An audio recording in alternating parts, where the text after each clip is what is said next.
Hello, I'm Dr. Enrico Dolcecore, and welcome to another episode of Living a Full Life. This week, we're going to be talking about testosterone. So, men, listen up. This one's important. It Over time, testosterone does go down. That's a truth. That is not a myth. And that's free testosterone in the body and the synthesis of it that starts to slow down as we go. It doesn't mean it's a metabolism issue. It is truly related to age, but there is some tricks that we can do to maintain proper testosterone levels. And I should stop using the word tricks. I mean, these are sound ways to prevent issues from happening is taking care of our health. And it almost sounds like a broken record on all these episodes because we get back to diet and exercise, but we'll never stop talking about diet and exercise because they are the two things that we can control in our life that really do prevent issues from progressing, from exacerbating, from declining as we age. Aging doesn't have to be this steady decline as we see in society today. So testosterone is a big one. We all know the side effects thanks to commercials on the radio that play every 65 seconds about all the side effects of low testosterone and what can happen and all the drugs that are out there to help you with those issues. Well, with one issue, particularly for men, but there's more that happens with testosterone, and some signs of testosterone lowering are, aside from the lower sex drive, the libido, the erectile dysfunction, there are other things that we need to look at that even happened before this, like fatigue, the loss of muscle mass, increased body fat and adipose tissue in odd places, um, the love handles, the saggy skin, the thighs for men, abnormal areas, mood changes that end up happening with a lower testosterone, decreased bone density, which you can't really feel, and reduced hair growth in other parts of the body, not just male pattern baldness. That doesn't necessarily mean lower testosterone.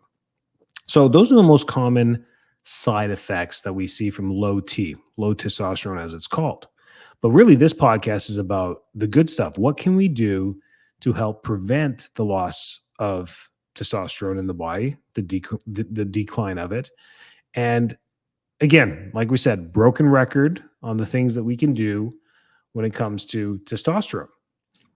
Um, Exercise and a healthy diet are number one and number two on this list. We can't deviate away from that. We have to be very regular when it comes to our exercise and very regular when it comes to our diet, and just keeping a clean and healthy diet. And what does that mean? What type of exercise does it mean? It's regularly participating in strength training that can really help reduce testosterone dysfunction and increase testosterone levels in the body, the free testosterone that is actually built. So it's particularly unique to strength training and resistance training. We should be aiming for at least 30 minutes of exercise most days of the week. But with this one, 75 minutes of intense exercise per week showed to increase testosterone levels in men over the age of 35, which is pretty cool. Or you can double that to 150 minutes per week of mild to moderate exercise, light resistance training. If you're over 65, the heavy stuff isn't something on your repertoire anymore. You can do moderate exercise more frequently and still get the same effects. That's pretty cool. And the study showed all the way up to 75 years of age. So that is neat too. Then what about the other things that we forget about? Sleep. We should always be aiming for 7 to 8 hours of sleep per night. There is just no way around this. Decreasing this and listening to high productive and high net value, high net worth individuals who sleep 3 hours a night and work 22 hours a day and whatever it is, it's unrealistic.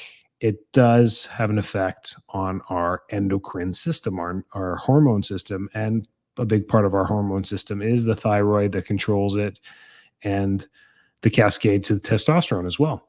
So we want to keep that 7 to 8 hours, and just keeping a schedule of trying to get to bed at the same time every night and trying to wake up about the same time every day is the best routine you can do to keep cortisol levels going at a regular cycle and a regular rhythm. Reducing stress, and you may have heard me in other podcasts. Good luck with that one. But we do have to find ways to reduce stress because chronic stress leads to the decrease of testosterone in the body. And it's because of the stress responses in the body, which increase other hormones that block and reduce the synthesis of free T in the bloodstream. So, without getting too complex here, chronic stress increases the stress hormones that suppress the good hormones in the body. And one of them is testosterone. So, we do have to reduce stress. Remember all the categories of stress as well. We have chemical, emotional, and physical. Chemical, emotional, and physical stresses that we're always going through every single day. And when we talk about diet, diet is the only way to prevent overload of chemical stress because we're bombarded with a processed food world. It's just the way it is. So eating whole foods is the best way to prevent chemical stress in the body. It reduces chemical exposure, it reduces preservatives, herbicides, pesticides, all in the body because we're buying organic, clean, whole foods. That's just the way to go. Number two, vitamin D. Doesn't matter where you live, up north, down south, northern hemisphere, southern hemisphere, equator. We just don't get enough UV to D3 production in our body because we're not exposed to the sun in a healthy level every single day. And that meaning we wear clothes. So we're not fully exposed. So, really, to get a moderate or a fairer skinned complexion, meaning you're not really dark and not very fair, somewhere in the middle, which is, most people, you need 20 minutes of exposure to the sun every single day on the full naked body. So you'd say, well, what if I did 40 minutes on a half naked body? Well, it doesn't quite work that way because your skin gets warm, the skin inflames a little bit under the sun, and it stops the production of vitamin D3 synthesis. So sunlight isn't the best way, but getting sun every day is a good idea. Hence why we need vitamin D3 supplemented in almost every population across the board. 5,000 IUs is where it's been for the last 10 years. And the literature just keeps to repeat itself over and over again. Vitamin D is a hormone in itself. It acts as a hormone in the body, but it's a transporter for so many different things: minerals, bone density, other hormones. It's a catalyst. It does so many things physiologically in the body that when we run low on this, which most of us are running deficient or low, meaning under 50 on our blood tests, this is where we're just setting ourselves up for failure if we just don't have good vitamin D levels. So vitamin D3 supplementation is really important in this. And then medically, if we get to the point where we're complaining of the symptoms and we do go down the medical route, testosterone replacement therapy has been shown to be the direct way of increasing testosterone very quickly. And this can include like injections, patches, there's some gels out there, there's pellets that get put underneath the skin. But when we get to this point, it's really important to talk to your healthcare providers for how to move forward with that. Now you're gonna say, well, Dr. D, I listen to your podcast because I want to avoid drugs and surgery. That's why we like you. And I understand. So how do we do this without going down the medical route? Well, it goes right back down to diet and exercise. So other things that we can supplement for testosterone is other minerals and vitamins that help support this. And there are a lot of brands out there now that pretty much make a multivitamin for men, or it's actually tailored to testosterone, increasing testosterone, because they bundle these things together in like a multivitamin product. And what it's made out of, all of them, all that they have are these substances in them: zinc, vitamin D, magnesium, DHEA, which is an omega-3 derivative, so a fatty acid that we need in there as well, ashwagandha, and Tribulus terrestrius. It's a plant extract, really. They have that in there, which has been shown to help with prostate and testosterone health, which is great. And they usually bundle these things together, or you can buy these on the side. Ashwagandha is fairly inexpensive. Magnesium and zinc you can get encapsulated on their own as well. And then exercise.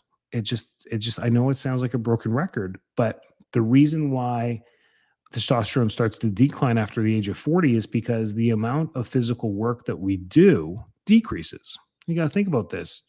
After puberty in our teenage years, we're still active. We're playing sports, we're doing things, we're moving a lot more. We're not in a career at the age of 19 yet.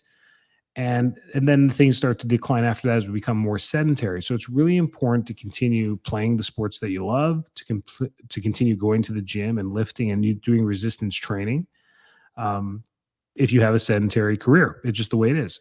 If you work out in the farm and you're still hauling hay bales and throwing heavy equipment in the back of the pickup truck and doing these things day to day, your resistance training is probably above average. And going to the gym on top of that may be an increase in physical stress that's unnecessary to the joints as well. So it's everything's in moderation. Doing too much of anything always just leads to injury. So be careful with all that. But that's the literature. That's where we're at with testosterone. And those are the simple things that we can do to help improve them. Not a wow podcast, but definitely one that is needed because testosterone has become, as more and more men take care of their health and more men seek chiropractic care, which I'm seeing as each decade moves by, more and more men are using them. It's been a predominantly female driven healthcare system because women just nurture the family, nurture themselves. They are more apt to finding chiropractors, using naturopaths, and going down those routes for healthcare because they're looking for answers. And men are too now. They're looking for answers as well. They're taking care of their health and listening to doctors more so, and also skeptical about all the magic pills that are out there as well, which makes me really proud to see because we should be skeptical when it comes to our health. We should know what we're doing before we get into it. And hence what this podcast is for, is to clean up a lot of the chatter and static that's out there and clean it up for you so that it's simple to digest and that you can understand. I know half of you listening right now are still women because you're taking care of your spouses and your families, which is great. Hopefully you learned some tips there. We're always here for you. Just reach out to us via email, wherever you live.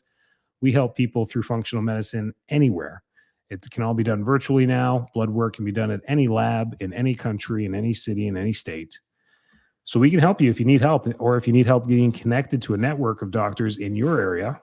We're more than happy to help you with that too. To reach us at fulllifetampa.com, info@fulllifetampa.com, and follow us on our podcast. Have a great week. Stay healthy.